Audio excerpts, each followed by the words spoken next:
Eu venho aqui gravar esse vídeo porque eu estou extremamente revoltado, indignado. Nessa semana, a Câmara dos Deputados aprovou a PEC da bandidagem, a PEC da blindagem. Isso deixou o Brasil inteiro revoltado, porque agora ninguém vai ser preso por corrupção. A corrupção no Brasil ficará impune. Se foi isso que você acreditou, é porque você está acompanhando pela imprensa o que realmente significa essa PEC, a PEC das prerrogativas. Se você quer entender o real significado dessa aprovação, vem comigo até o final do vídeo que eu vou te explicar. Mas antes, vamos contextualizar a situação que o Brasil vive hoje. Essa daqui é uma pesquisa recente. Perguntaram para o povo brasileiro: você acredita que o Brasil vive numa ditadura do judiciário? 47,3% da população acredita que sim. E outros 16% dizem não, mas muitos juízes cometem abusos e ultrapassam suas atribuições.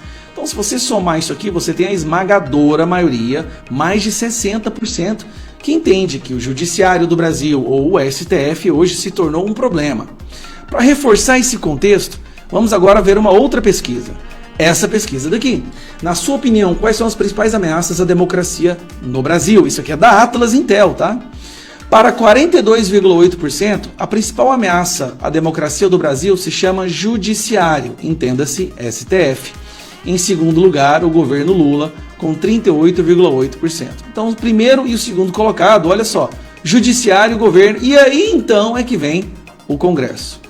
Tá, Gustavo, mas o que isso tem a ver com a PEC da blindagem ou da bandidagem? Né? Eu tô revoltado porque agora os corruptos não serão presos. Deixa eu te fazer uma pergunta. Quantos corruptos estão presos no Brasil hoje? Me fala, deixa aqui nos comentários. Quantos corruptos da Lava Jato, do Mensalão, de todos os esquemas de corrupção ao longo das últimas décadas, quantos estão presos hoje por corrupção? Me fala? Nenhum, né? Quem está preso hoje, está preso por fala, por opinião, por discurso, não por corrupção. Na verdade, e aqui eu vou te provar, o STF hoje ele premia a corrupção. Basta ver quem está sentado na cadeira presidencial, o indivíduo mais corrupto da nossa história. Então, vamos lá? Vamos entender o que está acontecendo? Começando por esse aqui, ó. Opa!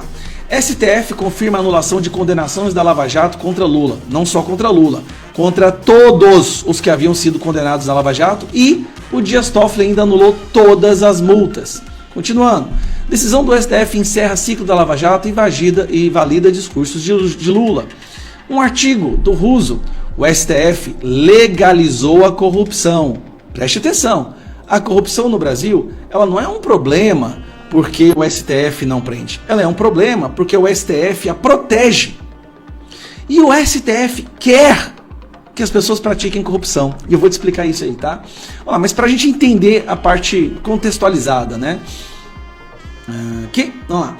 Brasil piora em ranking de corrupção da Transparência Internacional e tem a pior nota da série histórica. Isso aqui foi graças ao Dias Toffoli.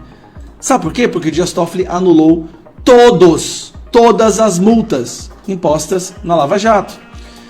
Líder do governo Lula na Câmara aparece em mensagem sobre o suposto desvio de emenda parlamentar. Lembra desse aqui, o tal do Capitão Cueca? Apareceu em mais esquemas de corrupção.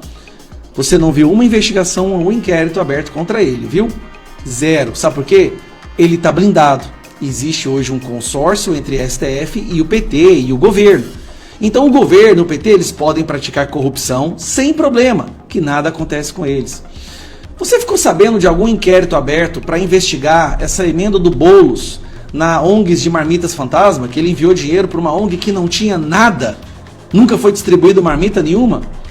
Ou você ficou sabendo de alguma investigação para investigar a Erika Hilton para mandar emendas para uma associação que faz o trabalho jurídico dela? Eu não fiquei sabendo disso também não. Agora vamos lá.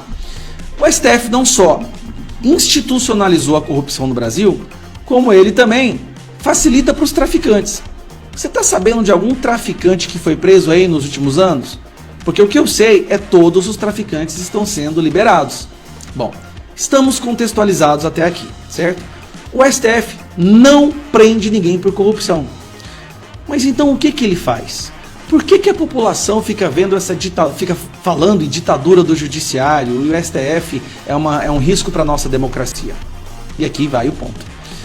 O STF ele fabrica supostas investigações por corrupção, para criar um inquérito, colocar uma coleira no pescoço dos deputados e dos senadores e impedir que esses deputados e senadores votem de acordo com o povo, mas sim de acordo com a vontade do STF. Caso contrário, receberão busca e apreensão. Caso contrário, terão suas contas bancárias bloqueadas.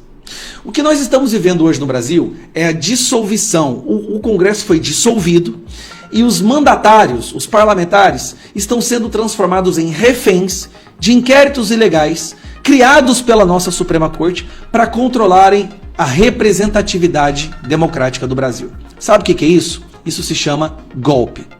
O STF fabrica inquéritos para dar um golpe à nossa democracia e tentar nos controlar.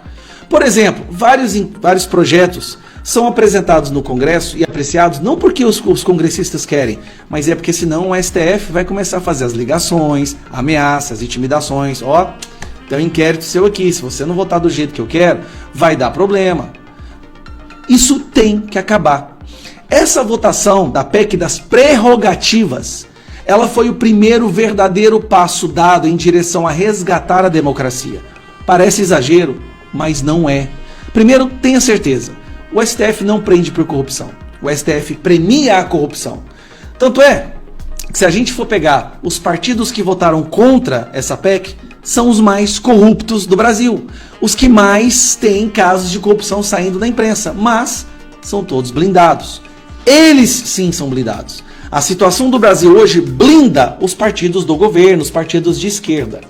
Vou dar um exemplo para você como que funciona essa ditadura do judiciário no sentido de tentar controlar o Congresso. Ontem nós votamos algo extremamente importante.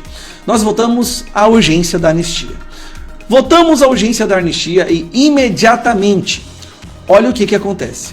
Rueda, presidente do União Brasil, vira alvo da Polícia Federal na carbono oculta. Rueda, presidente do União Brasil, que trabalhou ativamente para conquistar os votos do Partido União Brasil.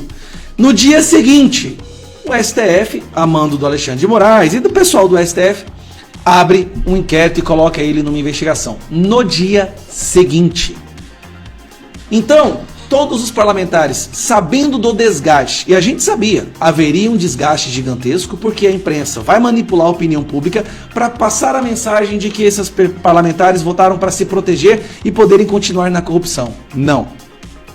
A verdade é que nós demos o primeiro passo para resgatar a independência do Congresso, para tirar as coleiras e fazer com que os representantes eleitos votem pela vontade do povo e não pela vontade do STF. Isso nos deu independência, como há muito tempo nós queríamos ter. O problema é que todo mundo sabe, votar uma PEC dessa é um desgaste muito grande da opinião pública, porque a imprensa vai usar isso daí contra o Centrão. Mas eles chegaram no momento, todos nós chegamos no momento onde foi percebido, olha, se a gente não faz isso, pode fechar o Congresso.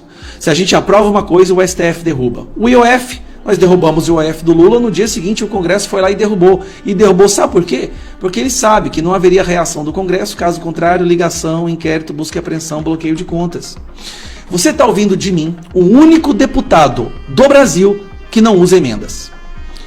Eu sou o único que talvez tenha autoridade para falar isso, porque eu não uso emendas. Ou seja, não existe a menor possibilidade de eu participar de nenhum esquema de corrupção. E eu estou te falando que essas investigações, esses inquéritos abertos, na maioria das vezes, são contra deputados inocentes para ter controle sobre eles.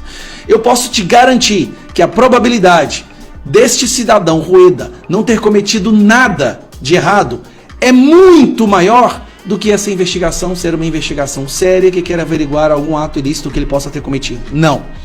É uma coleira que está sendo colocada no pescoço dele justamente para controlar o Congresso. Isso é um golpe. O STF deu um golpe no Brasil. Ele controla, com esses inquéritos, essas investigações, parlamentares honestos, muitos honestos, os obrigando a votar do jeito que eles querem, a fazer exatamente o que eles querem. Esta PEC vai nos devolver um vislumbre de um futuro provável, breve, poder voltar a viver em uma democracia. E nós sabemos que há um desgaste muito grande, mas olha, eu, a base, os deputados da oposição, a direita toda votou a favor. O Nicolas saiu em defesa disso porque nós entendemos o quão importante é esta PEC para nós. Então, quando alguém vier falar para você, mas vocês estão protegendo corrupto, eu pergunto assim, o quê? mais do que o STF já faz? Me fala um corrupto que esteja preso hoje. Um! Calma, eu tenho mais isso para te mostrar. A gente fez um levantamento, tá aqui ó. Esse aqui é um levantamento que eu fiz com todos os processos de deputados federais, ações penais de deputados no STF, tá bom? São 61 no total que nós temos hoje. Desses 61, 39 são deputados do PL. Corrupção? Não. Por falas, por discursos, por opinião. O STF não está mais preocupado com corrupção. O STF está preocupado em condenar deputados pelas suas opiniões, pelos seus posicionamentos. Aqui embaixo eu separei os que são só por opinião. Olha isso aqui. 41 desses 61 processos, ações penais, são por opinião. Única e exclusivamente opinião.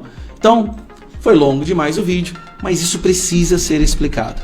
Esse deputado do centro que votou favorável a essa PEC, ele precisa de parabéns, porque foi preciso muita coragem para fazer isso.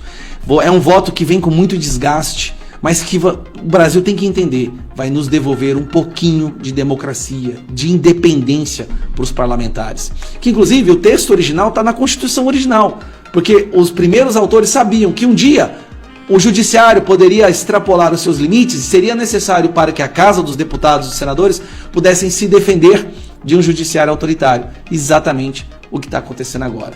Parabéns a todos os parlamentares, deputados do centro que votaram favoráveis a essa PEC. Se eu fosse você, eu ia nas redes deles e agradeceria. Um por um, obrigado. Um passo muito importante foi dado para acabar com essa ditadura do judiciário. Muitas vezes eu ando nas ruas e as pessoas falam: quando é que vocês vão fazer alguma coisa? O Moraes faz o que ele quer, o Barroso, o STF, ninguém faz nada. Pois bem, essa foi a primeira ação que foi feita.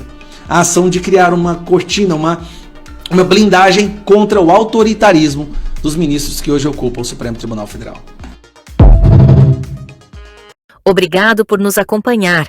Se você gosta do nosso conteúdo e quer nos ajudar a continuar trazendo informação de qualidade, apoie o canal com qualquer valor através do QR Code. Não esqueça, curta, comente e compartilhe nossos vídeos.